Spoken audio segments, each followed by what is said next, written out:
This is the Our Auto Expert Podcast. Find us on air, online, on mobile, and on your smart speaker. Please subscribe at ourautoexpert.com. Our Auto Expert. Our Auto Expert. Our Auto Expert. Our Auto Expert. Now, here's the host of Our Auto Expert, Our Auto Expert, Nick Miles. Locally created, nationally celebrated, from the northwest to the southeast, this is the world's car radio show. It has a throttle wheel. Feature it on air, online, on smartphone, or on smart speaker. This is Our Auto Expert, where 2 million Americans get their automotive news daily. I'm your host, Nick Miles, along with truck girl Jen. Can't really talk about the vehicle we drove in today because we're going to have somebody on the show next week to talk about it. But we can play you a clip. Play you a clip from the show, from the drive-in. All right.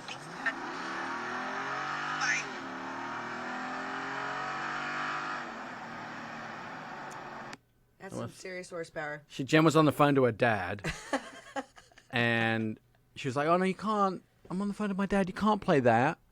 Can't play that. Yeah. Because you're on the phone to your dad." Yes. All right. Right.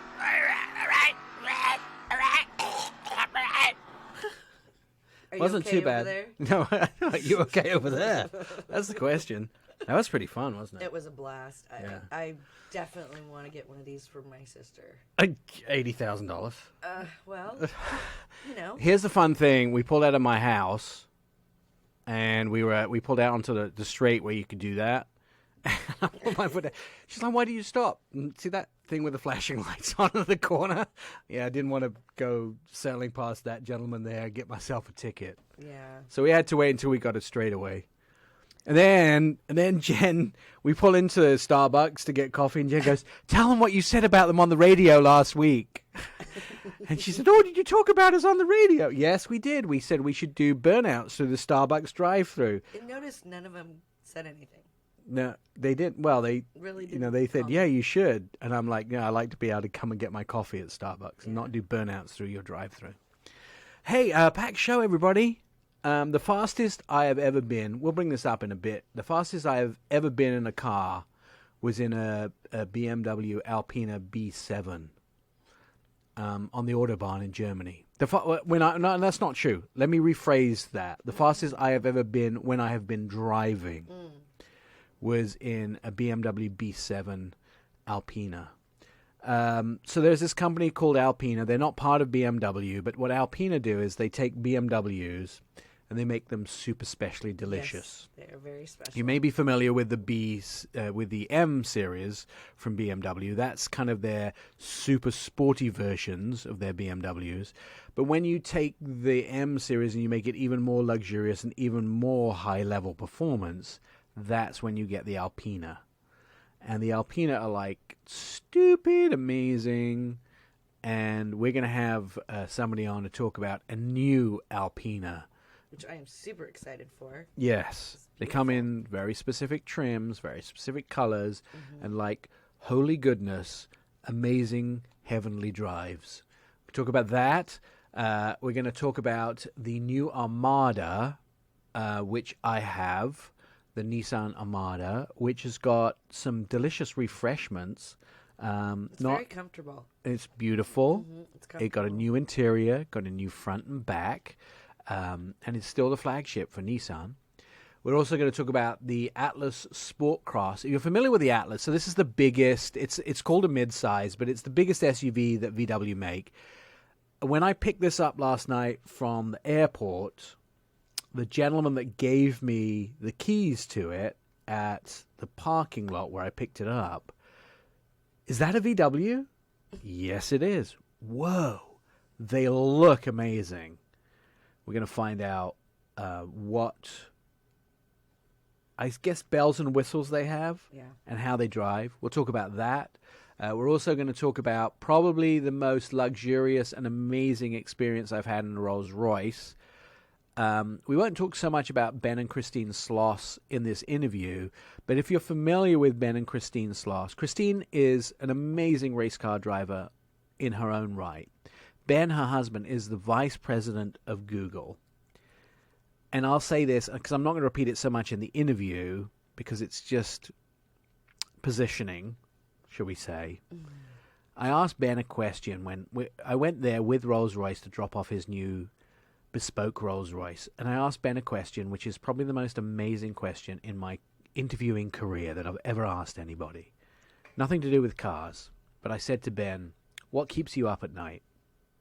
And his answer was, if I make a mistake at work, somewhere north of 2 billion people basically are without Gmail. If he makes a mistake, 2 billion people are without Gmail. Still the most amazing question I've ever heard an answer to in my career. I was expecting something like, yeah, I wonder if I put the wrong lug nuts on this car. He has an amazing collection of cars.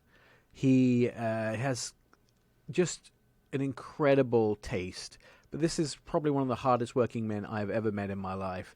And he doesn't just work hard, he plays hard. He's biking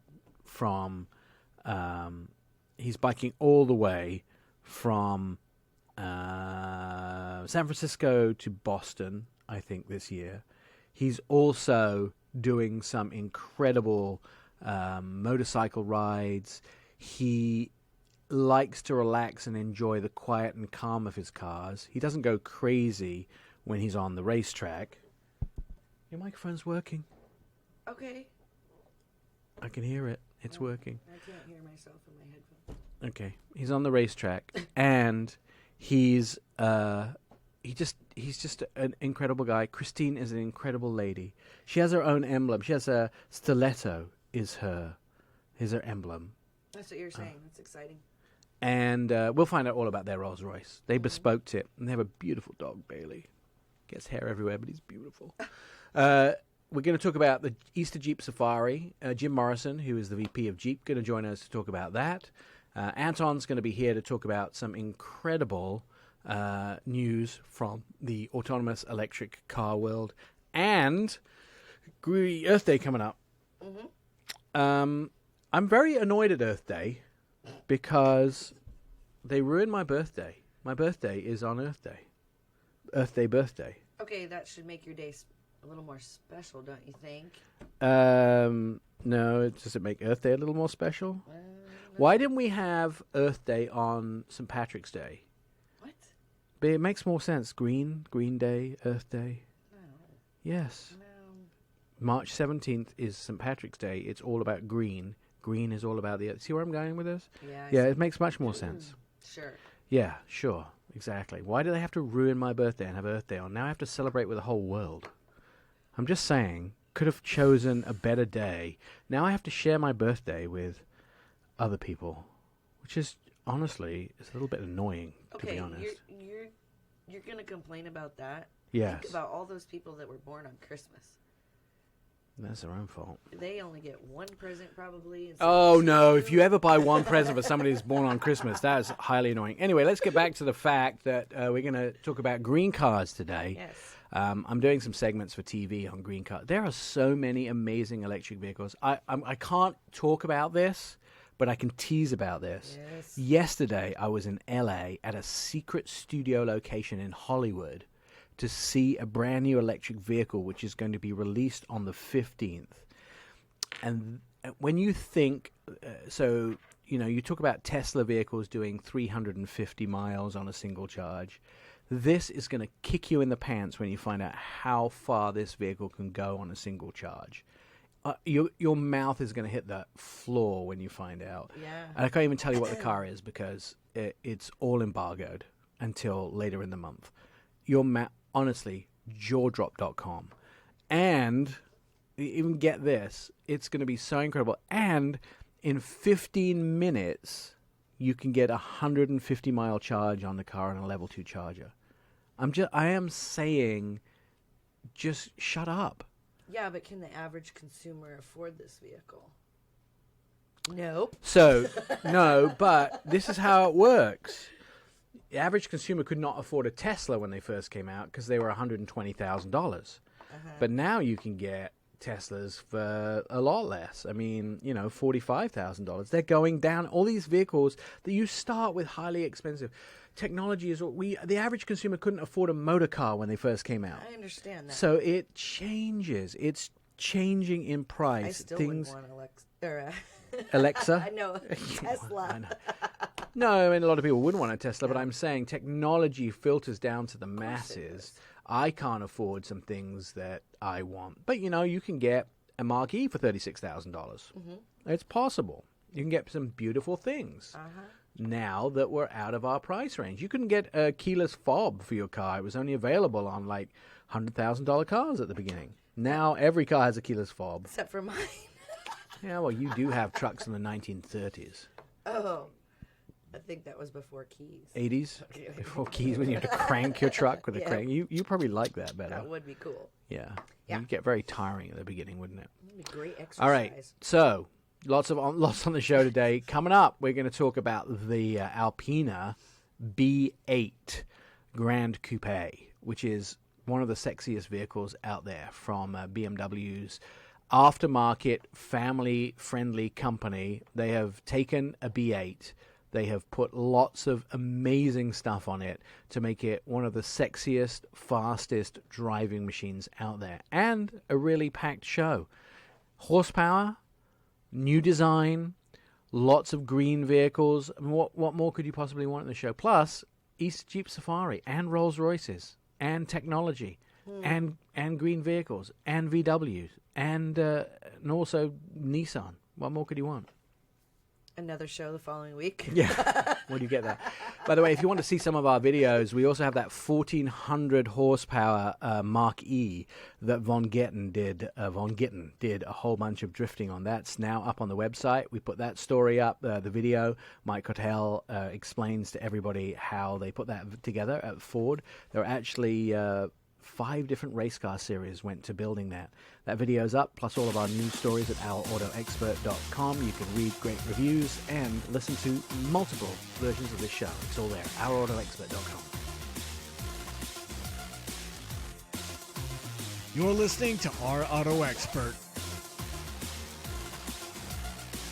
Catch up with previous episodes of the show at our website, ourautoexpert.com. You can hear all past shows, see automotive videos, and read insider car stories about your next ride. Our Auto Expert is where 2 million Americans get their automotive news daily. You'll find it all at Our Auto Expert. Michael Baxley is the U.S. ALPINA product manager. Now, if you're not familiar with ALPINA, we probably should make Michael explain this, but if you're not familiar with ALPINA, if you take BMW's M and you sort of take it one step more and give it a special treatment, you sort of go up to ALPINA. Although ALPINA isn't owned by BMW, they are the best friend that BMW ever had, and you take these BMW cars or SUVs and you give them an amazing exterior, interior, and mechanical treatment, and you come up with some very beautiful special machines that perform amazingly on road, on track, and also look amazing inside and out. And they have a very small little shop in Germany, which I am lucky enough to have visited, and they are sought after products. Did I do a good job of explaining it, Michael? You did, Nick. Okay. Hi, thanks for having me. Happy to be here. Yeah, it's an honor to have you. I know that the schedule's been a little bit all over the place getting you on, but we really wanted to talk about this. I have to tell you that the fastest I have ever driven a vehicle in my life happened to be a B7 on the Autobahn in Germany. I went 303 kilometers an hour, which is 188 miles an hour. And so this is how it goes. I have video of this. It's not really good enough to post because it's a bit shaky. But the video is, you can see a bridge on the Autobahn, and you go 1,000, 2, 1,000, 3, 1, and you're at the bridge. That's how fast it was. It's highly scary. The funny thing is, my drive partner, Stephen Ewing, was sitting next to me, and he looked at me, and he looked over at the speedometer, and he went, oh, we're going 303 kilometers an hour. And I honestly didn't think I would ever drive that fast in my life, but it was amazing. So they are amazing machines. The B8, the B8 is the latest edition. It's the Grand Coupe. It's probably my favorite BMW car versus SUV. And now the ALPINA team have done something amazing to it. So tell us a little bit about it. Yeah, definitely. You kind of hit it right on the head with those comments. Both the B7 and the B8 can go over 200 miles an hour. Whew. It is truly incredible, just how they've engineered the cars. And even when you're going that fast, yes, it's absolutely terrifying, but you feel somewhat safe in the car. It's very kind of a robust feeling. You never feel a little bit out of control. So it's pretty incredible from that perspective. Yeah, like you said, so the B8, it's produced in Germany, and we take basically, it comes off of the Bmw production line as an 8 Series, and then we ship it to Buchloe, which is the town that ALPINA's factory is in, and they do basically all of the handwork and the finishing to the car to make it into an ALPINA. So, yeah, the car is absolutely incredible, and the company is absolutely incredible from that perspective. So I don't know if you know the entire history of the company, but they just kind of started out pretty small, just adding carburetors to cars, producing more output, and slowly but surely over time they turned themselves into an automotive manufacturer, and that's actually what they are. So they're not just kind of some tuner adding things. They are an OEM. From that perspective, they have a great history in terms of racing and heritage, and it's really allowed them to grow and produce these great cars. Like you mentioned, in the U.S., we have 3 of these models. We have the B7, the all-new XB7, which was new as of model year 21. It went into production last August. And now the ALPINA B8, which goes into production actually a couple days ago. So the cars haven't hit the U.S. yet. We just had our start of communication. Actually, Alex Schmook and I filmed a little video down in Spartanburg and got a chance to drive the car, which was incredible. The car is really, really sharp. Yeah, and from there, when you look at the car, it takes what makes an 8 Series great, especially in terms of the design, and really only enhances it. So ALPINA adds a front and rear spoiler. They have exclusive 21-inch wheels, which is actually a first for the 8 Series. All the other 8 Series models only go up to 20-inch, 21-inch. Yeah, and then from there, also, like you mentioned, on the inside of the car, they also have a couple really nice pieces of equipment in there, especially the steering wheel, which is kind of this exclusive material. It's very natural. It's called Lavalina leather. So yeah, the tactile feel on the steering wheel is incredible. They also do this kind of nice etching in what we call our glass controls. So the iJet controller is actually made of crystal, and you can see the ALPINA emblem is etched in that crystal. So really, like, every little piece throughout the car is touched by ALPINA, and it's just. It is beautiful. Yeah. Mm-hmm. It is beautiful. Before we run out of time, let me ask you a couple of quick questions. Are they all numbered? Are these vehicles numbered when they come from the factory? No, not for the U.S. So I think technically ALPINA probably keeps track somewhere, but no, we don't have a specific number. And how much money am I going to have to fork over if I want one of these beautiful machines? Yes, it's certainly expensive. So the base price of the B8 is $139,900 before destination and handling. All right, and so can I option it? Can I put anything extra on it, or do I have to do that when I've received it? No, you can put a couple things. I mean, we made it so the cars are fully loaded. It comes with a really big standard profile. You don't have to add much, but you can obviously change some of the wheels, the trims. We offer a carbon fiber roof, which is an option that you can put on there. A couple little things, but really you don't have to do much when you get it. I'll try and start cutting down on my coffee and put some of the extra change in a jar. Maybe I can save up. You might be able to afford the emblem. I have an ALPINA book at home, which is a treasured coffee table accessory in my house. It's amazing. Michael, listen, thank you for spending some of your weekend with us. It's pretty amazing. They are definitely a treasured item, and I look forward to being able to drive the B8 Gran Coupe. It's definitely something that is on my list of things I'll buy with the lottery items when it comes up. But everyone should go look at them on the web because they are absolutely outstanding. Stand by. More Our Auto Expert on the way.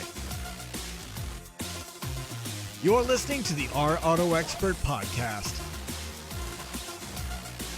All right, this is Our Auto Expert radio show. Our Auto Experts on Facebook, Twitter, and Instagram. You can start a conversation with us, ask us a car question, or just direct message us at Our Auto Expert.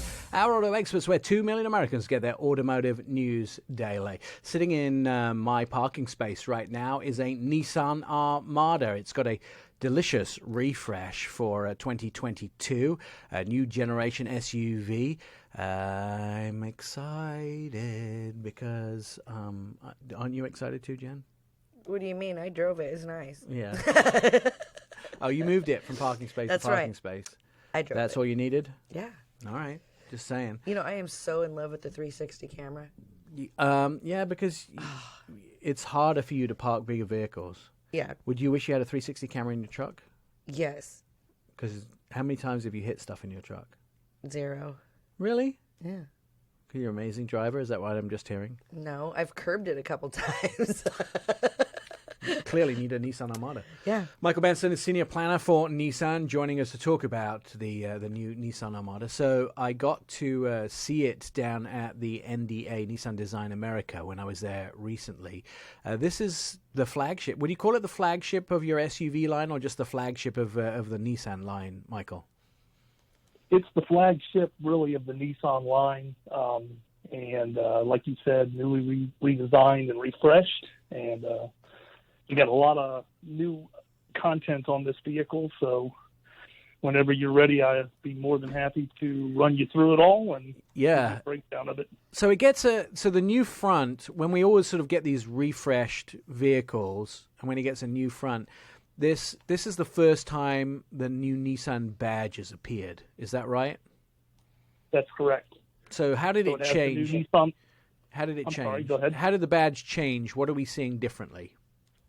Well, the old one was like kind of silver, and it had like the rounded edges, and it said, it had the Nissan in the middle. It still has the Nissan there, but it has like a different design on the top, and it's more modern looking, in my opinion, than the old Nissan badge. At least you didn't And change. You didn't change the logo so much that we don't recognize it anymore, like some other car companies. Correct. That's exactly what we were going for. We didn't want to, lose our customers. We just wanted to refresh that badge and give it a new modern look.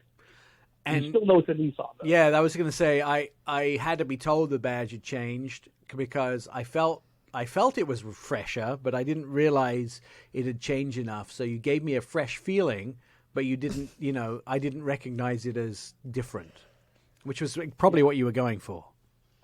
Correct. And then the front has changed. I can definitely tell there's a new front to the Armada because it looks very different and very modern. The headlights are the biggest thing I noticed immediately.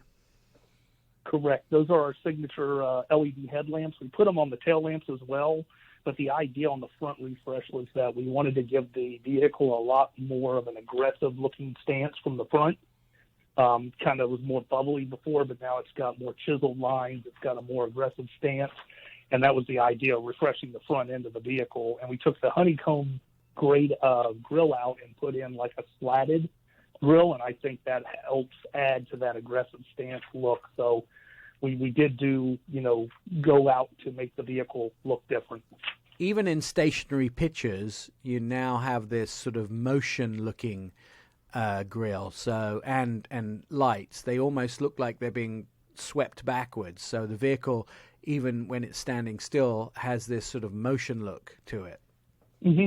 Yes. And I think that was clever because everything's sweeping back from the front of the grille, but it still, as you said, has that chiseled look. So it looks like, not like a dead fish, which I can accuse many automakers of making their vehicles look like. They're so bubbly and so rounded, but it looks like it's breaking its way through ice rather than dripping ice, which I always have a problem with a lot of manufacturers when they make their vehicles look so rounded up front. And I love that as well with the front end. And the back end has changed as well. You gave it a new back end? There's a few minor design in the back where we chiseled it and kind of changed the contour lines a little bit, but the main thing back there was we put those LED tail lamps in the back too.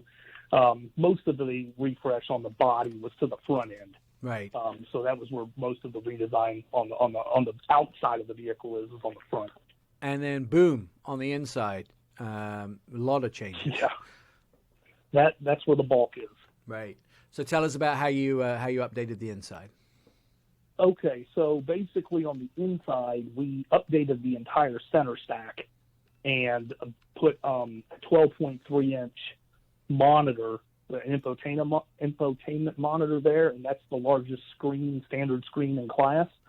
And we changed the tachometer and the speedometer and gave them a bigger gauge, so it's easier to read. We put our driver information system in the middle that was old and antiquated in the last model year, and now it's updated to the new Nissan driver information system. We put wireless Apple CarPlay, wired Android Auto. If you get the SV model or up, you get wireless charging in the center stack. There's a slot where you can lay your iPhone in there and charge that way. And then, of course, most of the stuff that we put in, it was all mostly safety and tech features. So I kind of covered the tech features there. We obviously added Safety Shield 360 standard now on the vehicle. So you get the high beam assist, the automatic emergency braking with pedestrian detection, lane departure warning, blind spot warning, rear emergency braking, rear cross traffic alert.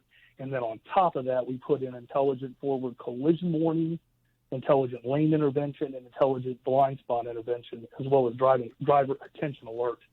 So we added a bevy of safety features to this vehicle standard and really beefed up the safety and tech in this car. Yeah, I mean, there's a lot. When I start reading down some of the stuff that you actually did, you didn't mess around with what you were doing, especially tech-wise, safety-wise. I think that was probably one of the most amazing things that you did with this vehicle. And then I like the fact that you did a lot of stuff around the Apple CarPlay wireless. You did Wi-Fi standard. You did a lot of things that were standard in the vehicle. So there was no quibbling about adding on packages to get stuff. You just said, here you go. I mean, I'm going to give you a lot of standard features, including, the things like wireless Apple CarPlay, standard in-vehicle Wi-Fi, available wireless smartphone charging, those things which everyone's going to ask for in a modern vehicle. Correct. That was our goal. And like you mentioned to the packages, we still have some packaging on this car, but the reality of the situation is you don't have to go to the packages to get the safety and the tech features. They're all in the car standard. You can get the SV appearance package, for instance, and put 20-inch wheels on the vehicle, but it's all cosmetic. The SL has the Midnight Edition package, which gives you black, moldings, different logos. The Armada's in black, on the back of the car. It looks pretty sharp and comes in like black, white, or gun metallic, and has all those black applications of the badges. And then really other than that, the only other thing you'd want to do if you wanted to change it is go from 8 passengers with your bench seat in the second row to 7 passengers with captain's chairs if you wanted to go that route. And by the way, for those, not a lot in the package. Yeah, by the way, for those people who are thinking that they were going to go buy a vehicle and then go add midnight stuff afterwards, I did a little calculation, back of the envelope stuff. If you're going to go buy a new vehicle and you want to black it out afterwards, the cost of doing that for you is $2,500 to $4,500. If you're going to go to a paint shop and ask them to black out wheels, to do sort of black windows, all the things that come, depending on what you do, it's about $25 to $45. Where, as you just said, when it comes with the vehicle, you should probably do it at the manufacturer level because it's a lot cheaper as well. And then class exclusive stuff that you offer on this as well, things like trailer brake control, intelligent forward collision warning is standard, intelligent backup, available intervention, intelligent around view monitor available, traffic sign recognition available. There's just a lot of stuff that's class exclusive. Yes. And, we have best-in-class horsepower in this vehicle, best-in-class standard towing capacity at 8,500 pounds. And we should probably mention, Michael, that I don't know this, and you probably don't know this, but this might be one of the last bastions of V8s available, because the way the world is going, we may not see V8s for that much longer in the world. So then we may see V6 hybrids or something in the future. Yeah, all there are the V8s out there, but this one is like you said, the last one that's like it's standard and it's a big V8, has a lot of power in it, and so we'll see how it goes in the future. Obviously, with the policies and whatnot, we might have to change it, but right now we plan to stick with the V8 and give you the power. I don't mind having a hybrid or a plug-in hybrid or a hybrid electric plug-in, but I need my horsepower. It has to have at least 400, maybe 5, 6, 8. I don't care, but it still needs to have the horsepower. So however we get there, I'll be quite happy. All right, let's talk price and availability. Where are we with those? The price and availability? Yes. So the vehicle's available. It's in the market right now. You can go buy it. Great. And just depending on where you want to start at as far as pricing, the SV is the lowest trim available right now. Yeah. And that one starts at about $52,600 for the right. two-wheel drive. Your four-wheel drives are about $3,000 more in every situation. Okay. And then it just basically builds from there and goes up. So I think at the top end, you're looking at probably about 66, 67. And that's pretty good. If you match that against any other full-size SUV, that's a pretty good price, starting at 52, going to 66. That's a pretty amazing price. Hey, Michael, listen, thanks for spending some of your weekend with us. Michael Benson from Nissan. He's a senior planner, more our auto expert. You're listening to Our Auto Expert. Over 12,000 people have downloaded our Auto Expert podcast, and many more streamers. Join the happy listeners via iHeartRadio, Pandora app, Apple Podcasts, Spotify, OurAutoExpert.com. Hours of endless fun await you. I'm Nick Miles, and this is Our Auto Expert radio show. 2 million Americans get their automotive news daily from Our Auto Expert. Arrived back in Portland last night, Oregon, to my house there, and went to the parking lot to pick up a ride, and picked up a VW Atlas Crossport, which is the two-row version. The gentleman at the parking lot gave me the keys and turned around and looked at the vehicle and said, "Is that a VW?" And I said, "Why, yes, it is, sir." He was highly surprised at the chiseled look and the sporty presence of the vehicle. And joining us to talk about how chiseled they made the look is Mark Gilles from VW. Mark, clearly getting a lot of impressed looks at the new Crossport, and for 2021, it gets some welcome new infotainment and driver assistance features. It does, Nick. Yeah, how you doing? Good. I'm looking forward to seeing you this week as well in Phoenix. I won't be there actually because I'm in England at the moment attending to a family matter. But oh well, that's disappointing. Your uncle. You'll be in very good hands. Yeah. Your uncle Philip passed away, I hear. Not my uncle Philip. My mum actually. But, oh no, I'm sorry. I'm sorry. So let's talk about the Crossport. So it's for $30,000. It's a highly respectable vehicle. Yeah, I mean it's a big car, obviously, and obviously it's the two-row version of the Atlas, which is a three-row crossover, mid-sized crossover. Comes with a 2-litre turbo engine or a 3.6 V6, and as you say, this year it's got a lot of upgrades, mainly based around what we call the MIB 3 infotainment system. So we've got some nice features like wireless app connect, so that's either Android Auto or Apple CarPlay. And you've got wireless charging as well, and there's some really nice features as well. Like now you can actually play the Apple or Android navigation systems through the center, what we call Volkswagen digital cockpit. So in the past you could only use the car's navi, but now you can use Google Maps or Waze to actually get your way from point A to point B. So that's a really nice feature on the car this year. And I've been told by some people that we're one of the first to do that, or to have that capability. So that's a nice feature for sure. And obviously, as you know, the car's huge inside, and it's got, I'm starting to see them on the roads in Virginia, and it's certainly got a lot of presence with that, very fast back shape.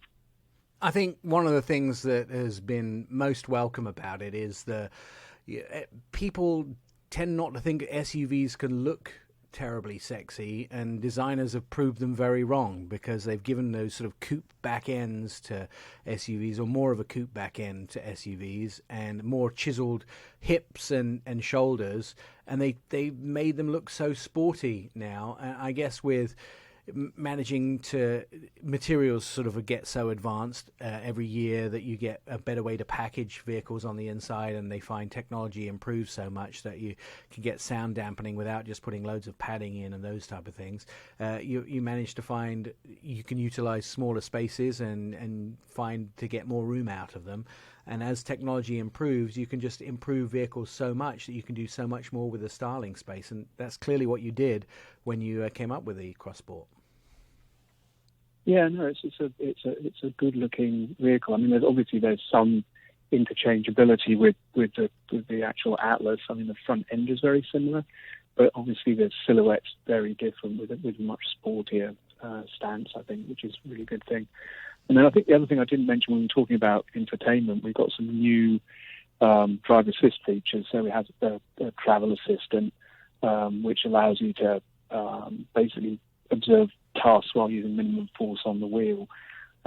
Basically, it makes sure you keep your hands on the wheel, but it does do some pretty automated tasks. And we have emergency assist, which basically checks whether you're still actually able to drive the car. So if it detects for a long period of time that you're not putting any inputs in, it basically gives you visual, audible, and brake jolts to occur. I mean, the idea behind that is if somebody's having a medical emergency or something, so that it'll slow the vehicle down.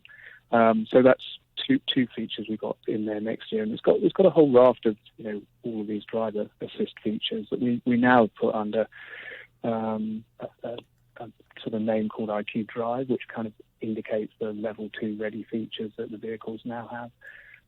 They won't quite drive themselves, but right. There is a lot of automation in there now. We're just getting ready for that drive themselves feature, because we're getting so close now. I remember when we launched this, or when you launched this vehicle, and we went to the launch up in Canada. One of the things I was most surprised at is the predictive sales numbers. Although probably COVID's put a little bit of an iron in the fire on that one, or put a little bit of a wrench into the works of that one. Is this turned out to be as popular, the 2-row version, as you expected it to be?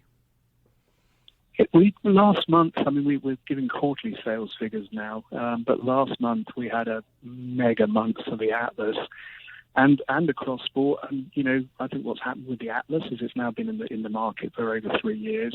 So people are seeing them on the road and they get familiar with them. And the Atlas has now been on sale for a year now. And again, people are getting more familiar with them. And I think when you get the familiarity, you get that sort of Rolling Stone effect where people go, hey, that's cool. But if you don't have many on the road, people will never see them, if you see what I'm saying. So, yeah. Last month we did really, really well with Atlas and with Crossport. I can't actually say what the numbers are, but they were very good. And, we were always predicting we'd sell probably 2 to 1 Atlas to Crossport, right. And that seems to be the case. But very pleased with the way it's going. And the big story here is American production too. Absolutely, yeah. I mean, it's built in Chattanooga, Tennessee. I was just down there literally 2 weeks ago, looking at our new expansion there, which is $800 million.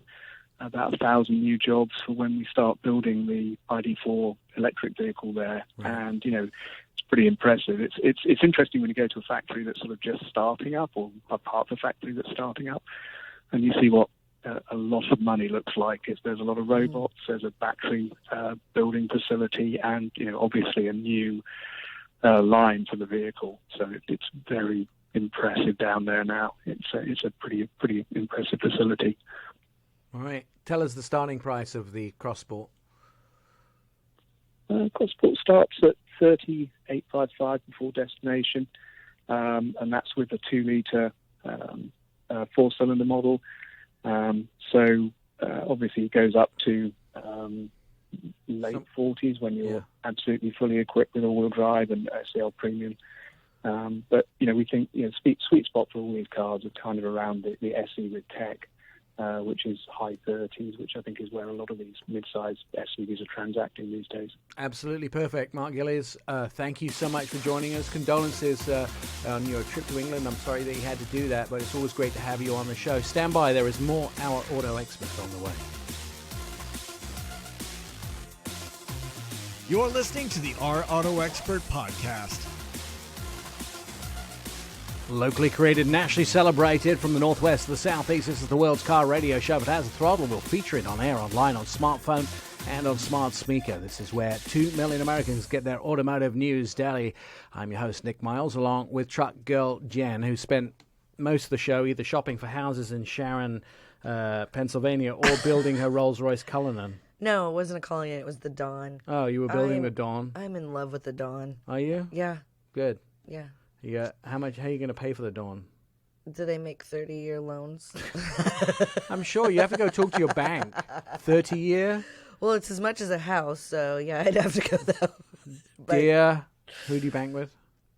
I'm not going to say that on the air. Right. Dear Sorry. bank, Yeah. please extend me a 30-year loan so I can go buy my Rolls-Royce Dawn. Yes.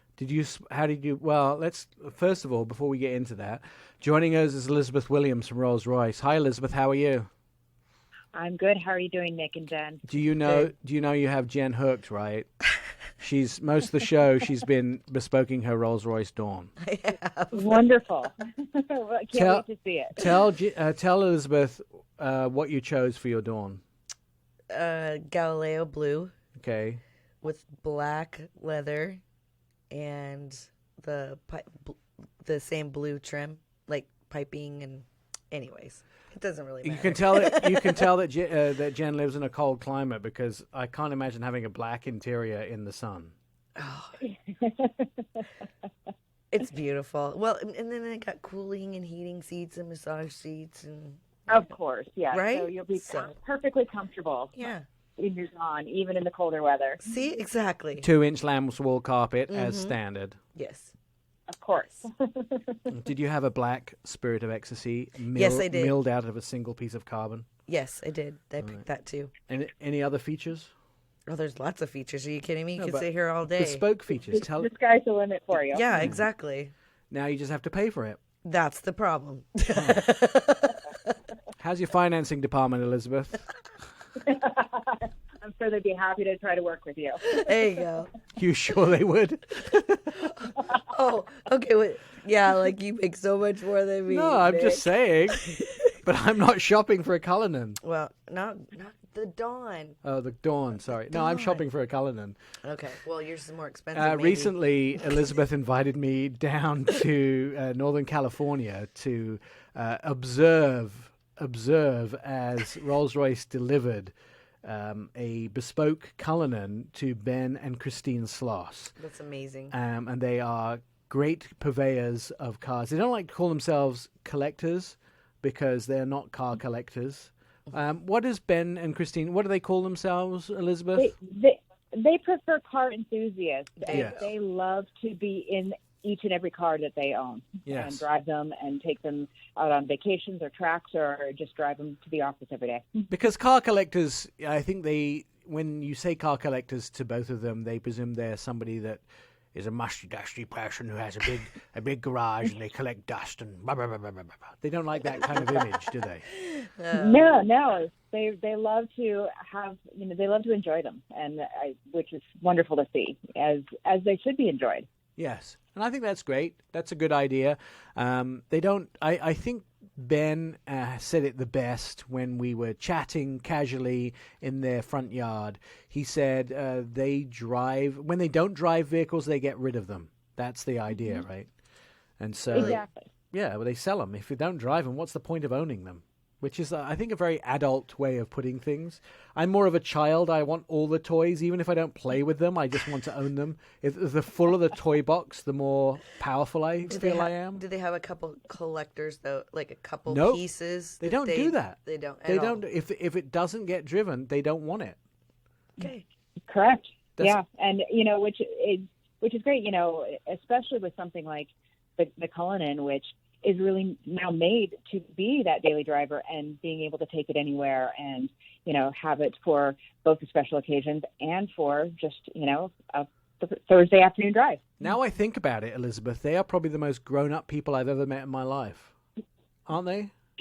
Yes, they are. There's so many people that are wealthy, that are so immature, that they are the most grown-up people I've met in my life. Why have toys if you don't play with them?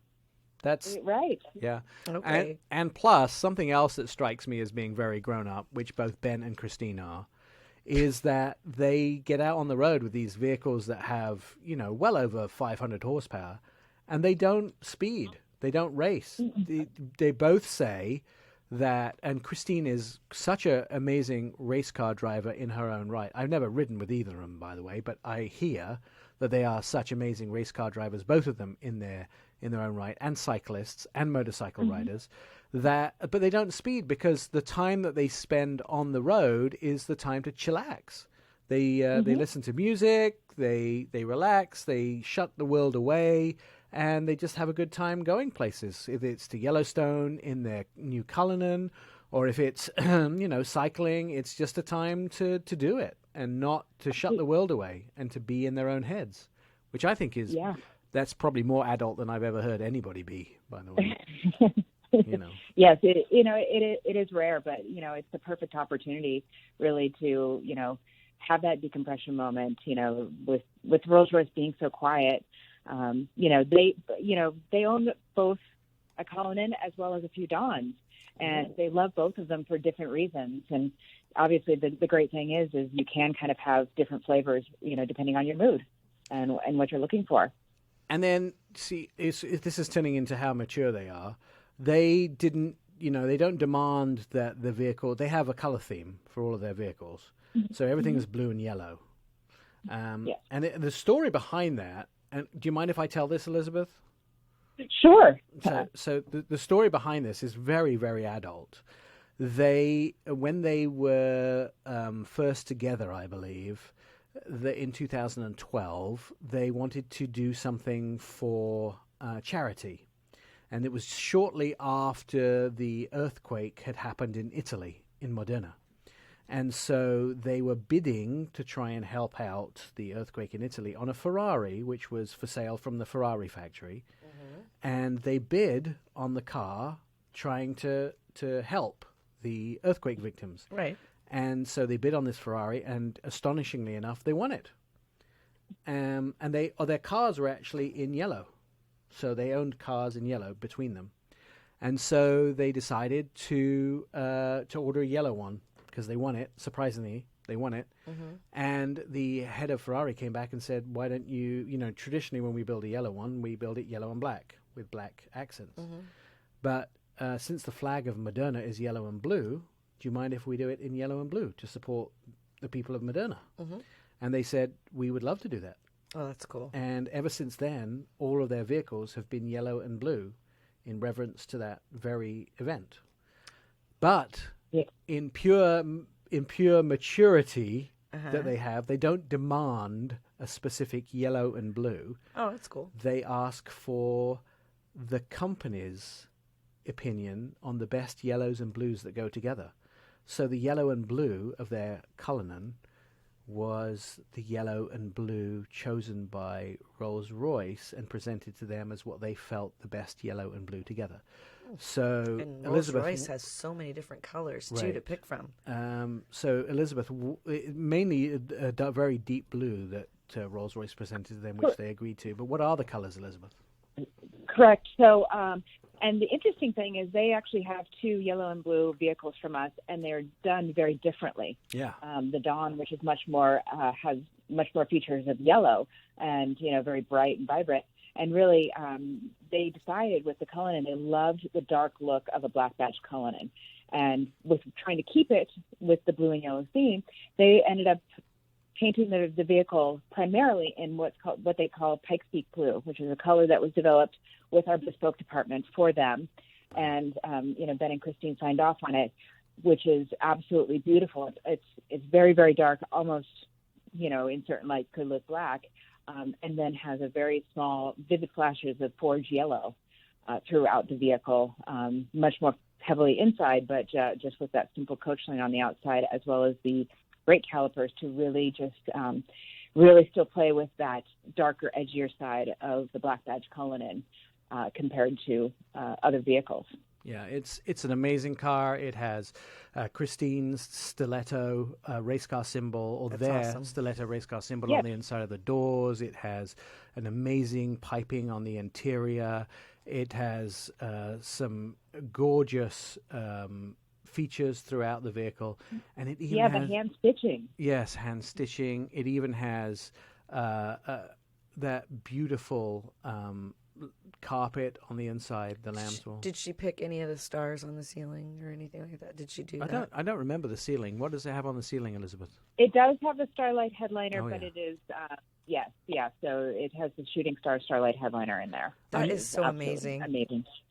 Yeah. I'm sure we'll, before we run out of time, I'm sure we'll never know how much it cost, will we? No, we don't have that information, but for most of our clients, it's really all about making sure that it's actually to Perfect. their exact specifications. Right. And perfect, yes.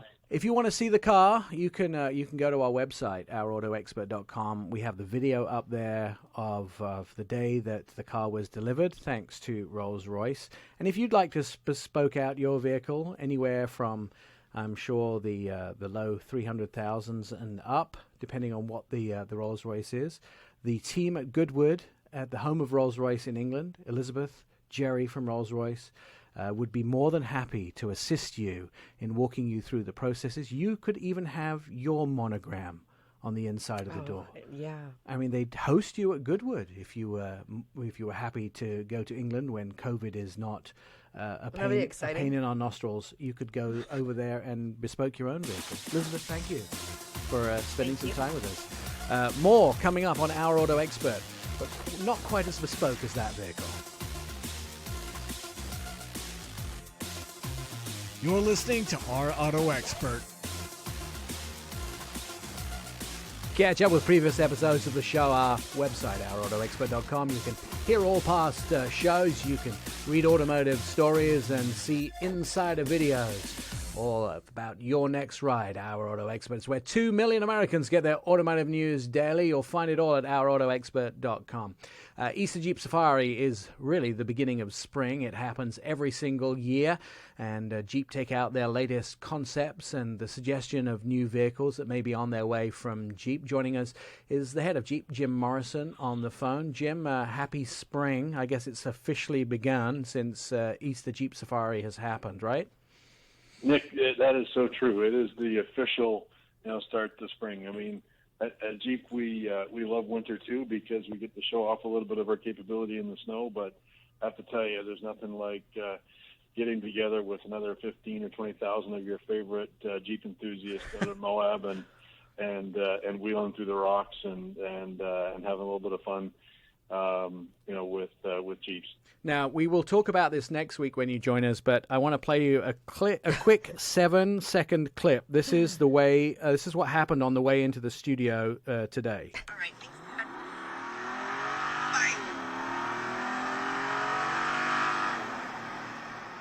You may recognize that sound. That was one of that is a 392. Yeah. Woohoo! Yes, it is.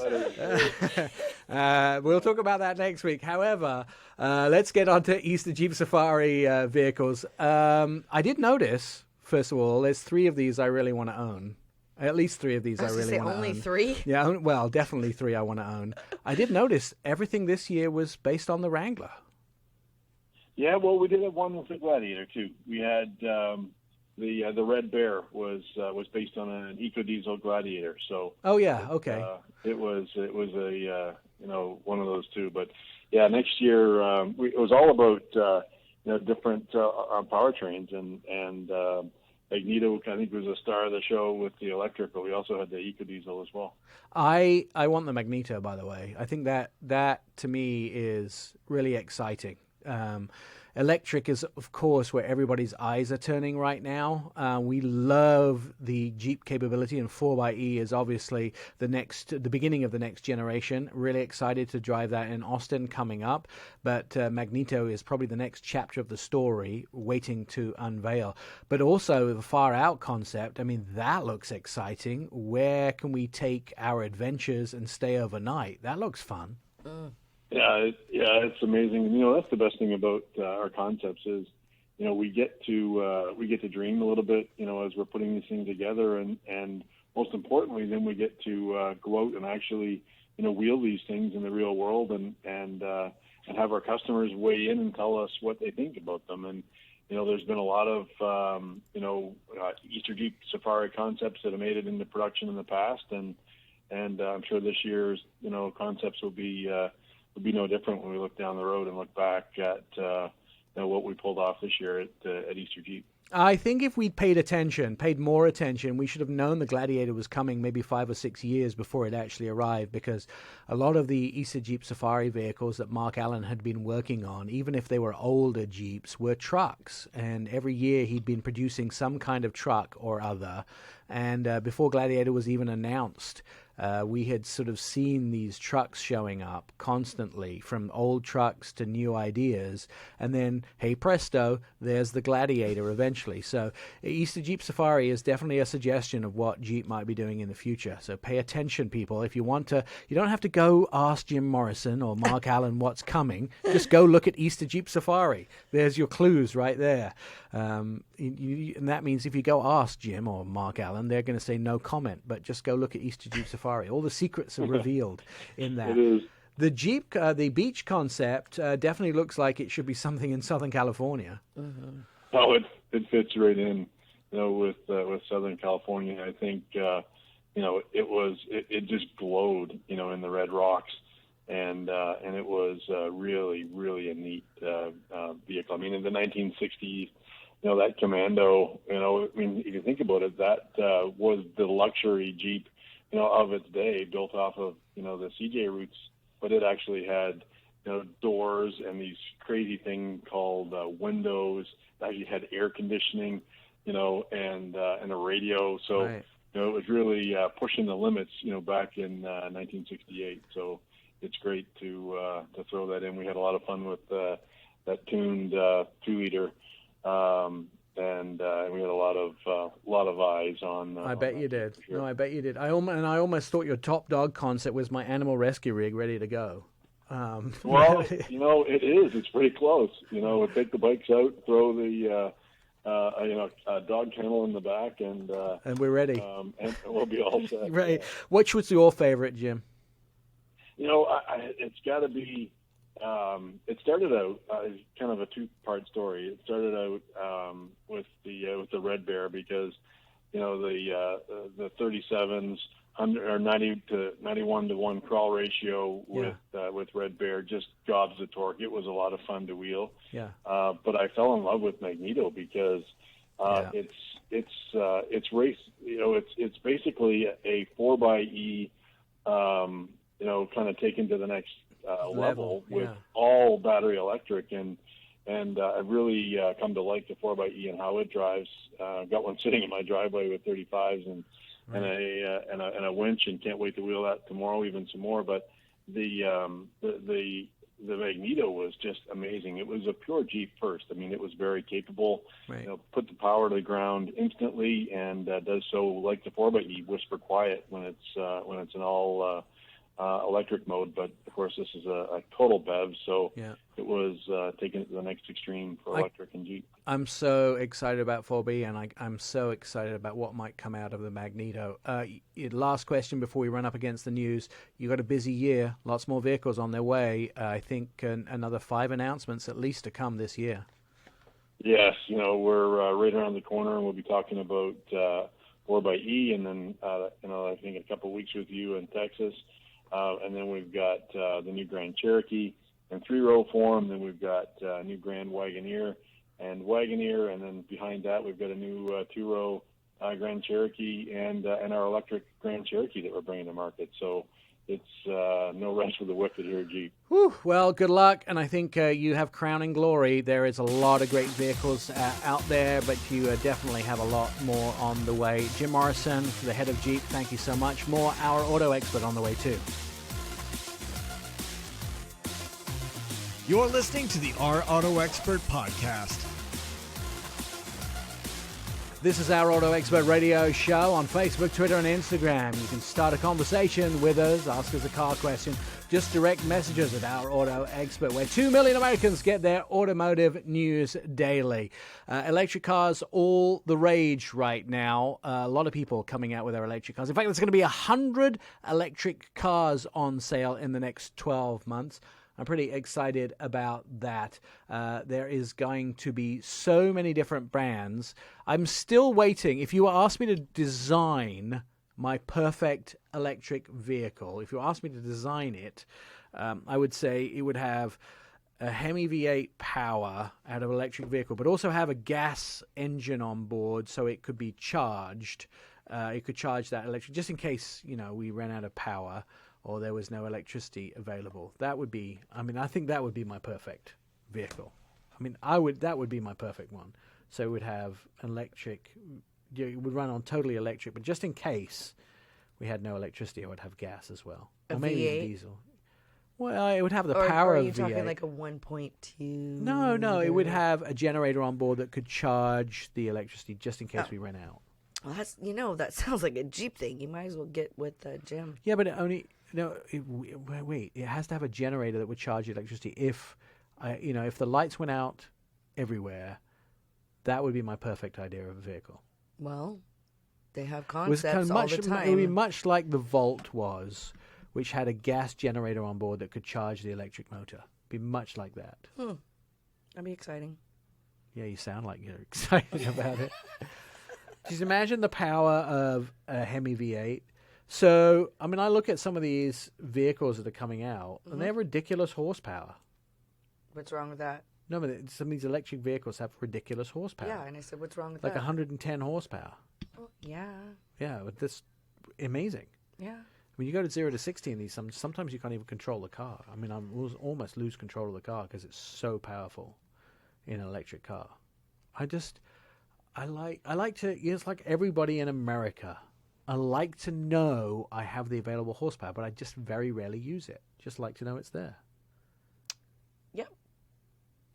I'm so glad for you. Well, wait a second, Miss Big V8 gasoline Exactly. engine. I use it. I'm glad it's there. You I use use it. Horsepower. Yes. So you floor it going down the freeway? Sometimes. Oh, how many tickets you got? So how fast do you go down the freeway? Well, the speed limit in my area is 70 on the freeway. How fast do you go? I'm not telling you. You can't use all the horsepower, though. No, but it's nice to gas it every once in a while and know that you've got it. Really? Yeah. What if you're in a situation on the road and you need to go around a car, or you've got it when you need it, like you said. And All right. Some of us use it more than others. I'm just saying. It's a thing. It's a thing with you. It is. I've had 4 cylinders. I've had a V6 and I've had V8s, and I like the V8s better than the rest of them. Really? Yeah, I'll pay the gas. How good for the environment is it? Are we going to start on this again? What? Weren't you just? I like it. Weren't you Look, just don't get talking me about wrong. How you love don't, Hemis? don't get me wrong. I like it, but I'm not. I really like it, but I'm not. I'm not getting. I really like the power and the sound, but I don't like what it does to the planet. Okay. What? I said okay. What about you? What about me? So what's your opinion? You don't care? I care. All right, so what's your opinion? I want the big V8 engines. You don't care what it does to the planet? I didn't say that. I'm asking you what your opinion is. You're just avoiding answering the question. I am. Why? Because you don't want people to know that you don't care? I'm confused. No, I'm very cautious and careful about the environment. Right. I conserve in other ways. So. How? Oh my gosh, we've had this discussion multiple times on this show. Recycle your toilet paper? How? No. Just tell me how you recycle in other ways. How you care in other ways. You wash your paper towels. How do you recycle in other ways? Okay, I recycle everything I possibly can, first off. Okay. So my garbage intake or output is probably 2 bags every other week. So maybe a bag a week. How about you? Well, that's about the same. Yours is about the same? Yeah, we're at 32 gallon for 2 people, 32 gallon a week. All right. Let's get on to things that really matter in the world and people who do care about the environment. Anton Woolman joins us. He's an independent analyst and investor. Hey, my What? bags are 12 gallon. All right. All right. But you're one person. He's an Yep. independent analyst and investor. He writes for mainly The Street and Seeking Alpha. Tesla shows Las Vegas Convention Center tunnel. It's car driving at 23 to 35 miles an hour. And now I can't think about this because... You started it. What? You started this. No, you did. Anton, how are you? Outstanding and improving with technological difficulties finally having been overcome for unknown reason, yes. We were just talking to Jen about the environment. She doesn't care about using big V8 engines. We were trying to explain to her that it's not good for the environment. Tell us what's going on with Tesla. Well, so the most interesting thing arguably has nothing to do much with their cars directly the way people use them this week, and that is that the company, sister company called Boring & Company that Musk also owns, has built this tunnel under the Las Vegas Convention Center where you and I have been more times than we care to remember, Nick. Yeah. And basically, as you know, the Las Vegas Convention Center is a large and growing place. They've built a brand new facility that has expanded it even further. That was just finished at Christmas. And in conjunction with that, the convention center paid Tesla about $50 million to build a tunnel in which they are now driving cars from one end of the convention center to the other. So you basically head underground on these escalators, and then you wait for a while, and you hop into the back seat of a Tesla Model 3, which will drive you at somewhere between 23 and 35 miles per hour to a stop that's about 102, 300, 400 yards away. And then you take the escalator up, and now you are somewhere. So, tell me, what's so special about this? I actually know one thing that's special about it. They have blue flashing disco lights in there, which makes it sound really exciting. And I was just watching this lady on MSNBC the other day who was absolutely mesmerized by the fact that the color scheme switched between blue and green, and they were flashing, and it was basically like a Disney ride in theory based on the lightning. But other than that, I'm not so sure what this is really new here. A car tunnel is something we've had for, I think, about 100 years now. It would be nice if you could go to somewhere, first of all, I want to know the time saving. So if I have to line up and get into these cars and it doesn't save me any time, that I could walk on top of the convention center to get from one side to the other, which, at a packed convention might take me 35 minutes.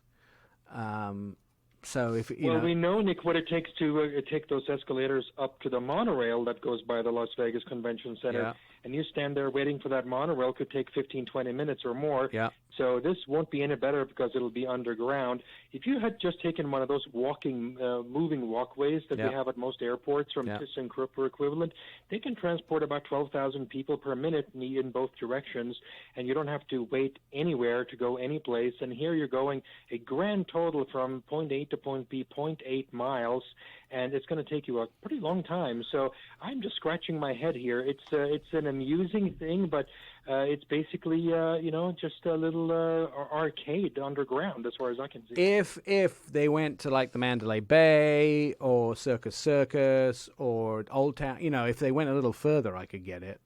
But well, I think there's some plan there. I think there's some ambition, at least. At least I read accordingly a few months ago that there's some ambition to take it further at some point. But still, this is a fairly inefficient way. And you may recall back in April of 2019, exactly almost to the day 2 years ago, when Elon Musk proudly proclaimed that by the end of 2020, he would have 1 million robotaxis on the road. And robotaxis, by the way, is defined by the fact that there's absolutely no driver whatsoever in the car. And now we have these things driving at 23 to 35 miles per hour in a tunnel where there is no cross traffic, no weather, no other problems, with a driver in them. All of them. They're all being driven by humans. So clearly the ambition of what were to be in real life in complex traffic could not even happen in a protected underground environment like this. Yeah, no, I completely agree with you too. I mean, the idea of these tunnels is a good idea. It's just going to take a long time to build them. It's highly expensive, and maybe it would have been great in the 1920s, but I'm not sure it's a feasible idea today. And then who's paying for it? 2 decades ago, Nick. Yeah, 2 decades ago, I proposed that in Las Vegas, as you know, the airport there is so close to town, and all you needed to transport people to and from the airport was a continuous moving walkway. Yeah. Not even any fancy other monorail or anything like that. Just a moving walkway up and down each side of the strip. Poof, everybody got to their hotel real fast without any complexity or moving vehicles whatsoever.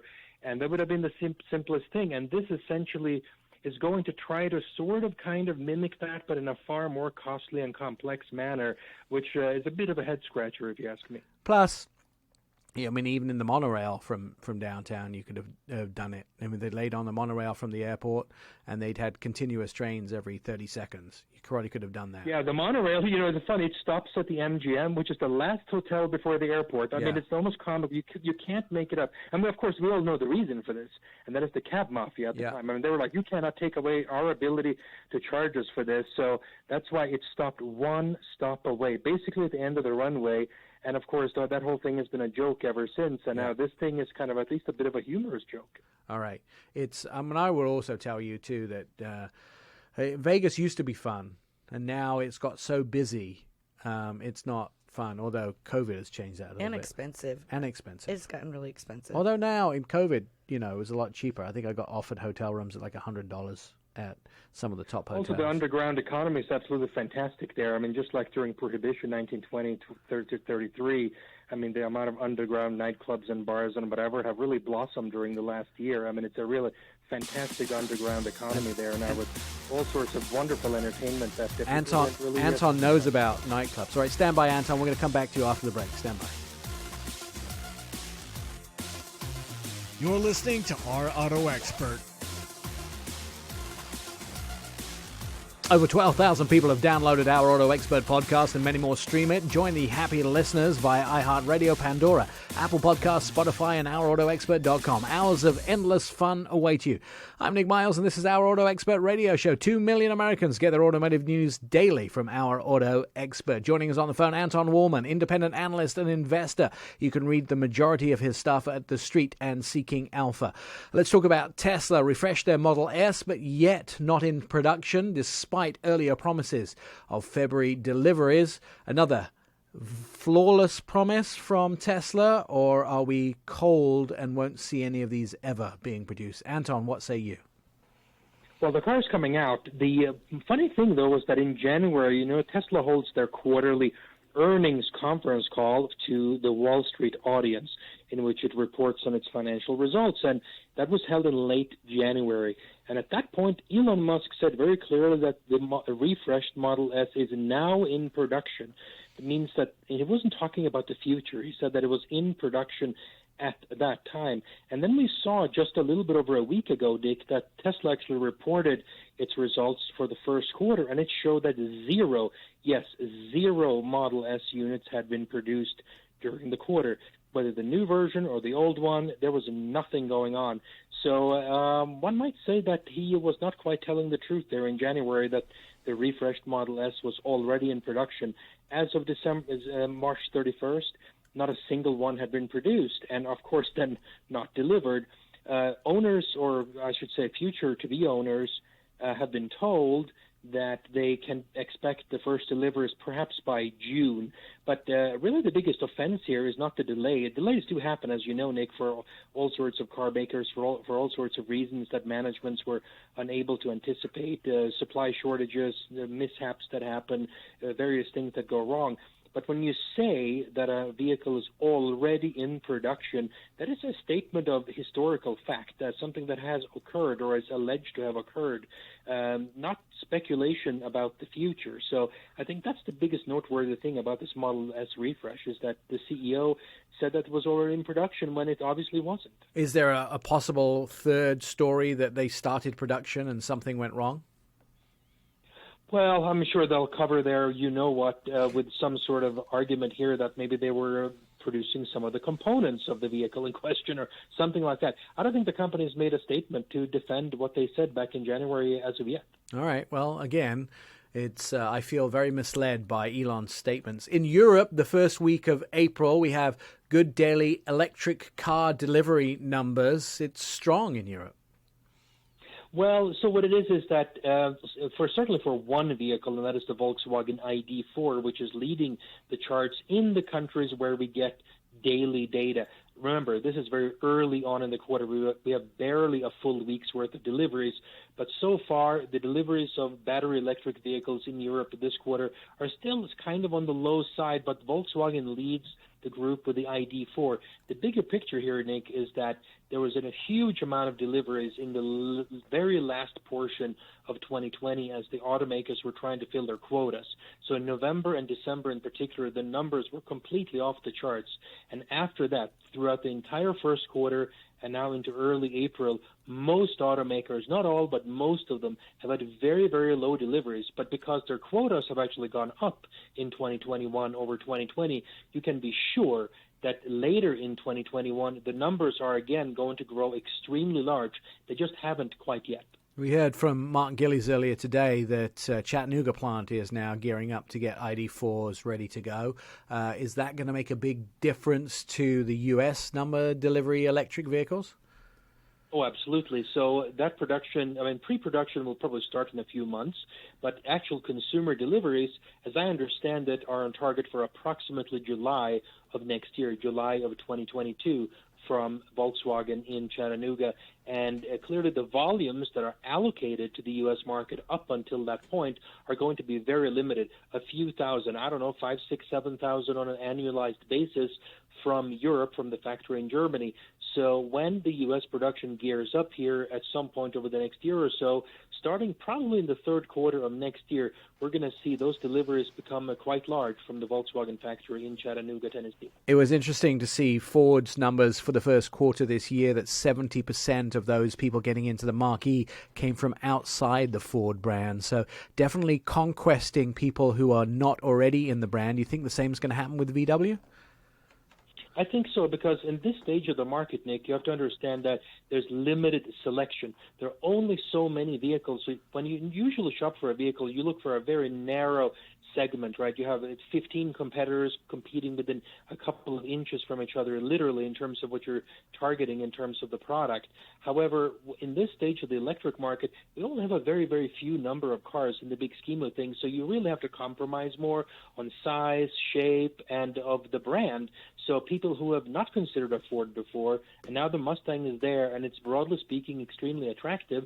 So of course, Ford is going to attract all sorts of customers from every type of brand, even the premium brand, Mercedes, Audi, BMW, you name it. I think they're going to conquest vehicles from buyers, I should say, from all of the other brands, even the more premium ones. And it's going to get a lot stronger this fall. We're going to see the Aria. We're going to see Ioniq 5. It's going to be a very strong fall for electric vehicles as well.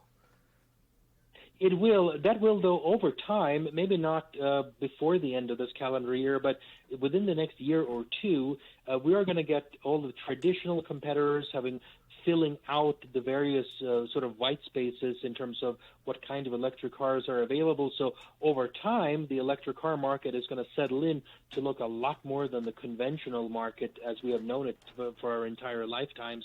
But at this stage in the market right now, you could see an enormous amount of conquest going from extreme ends of the spectrum in terms of what they had before and what they're buying now. And clearly at this stage right now, Ford is a beneficiary of that with the Mustang Mach-E. Yeah, and I think at the end of the year, the beginning of next year, we're going to definitely see Silverado and F-150 all electrics as well. So the truck market's going to explode.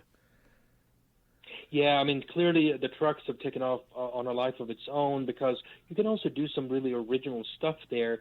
So whether it's Tesla, whether it's Ford, whether it's, of course, the GMC Hummer and oddball products like the Bollinger, I think that there's an opportunity there for expressing new types of individuality in the truck market that are far more difficult to do in the traditional car market, where almost every vehicle now looks like a moderately used bar of soap. It's just a matter of selecting the a exact number of inches in length and height and width, and the differences are, in the big scheme of things, not all that large. But in the pickup truck market, I think you can express an enormous amount of individuality. Yeah. When you just look at the Tesla Cybertruck, just look at the Bollinger. I mean, this is going to be a fantastic market if the people just want to buy them. Anton Wallman, independent analyst and investor, The Street and Seeking Alpha, where you can read the majority of his stuff. There is nobody better in those subjects of autonomy, electric vehicles, and, of course, company news. Please read his stuff. He is a very intelligent gentleman.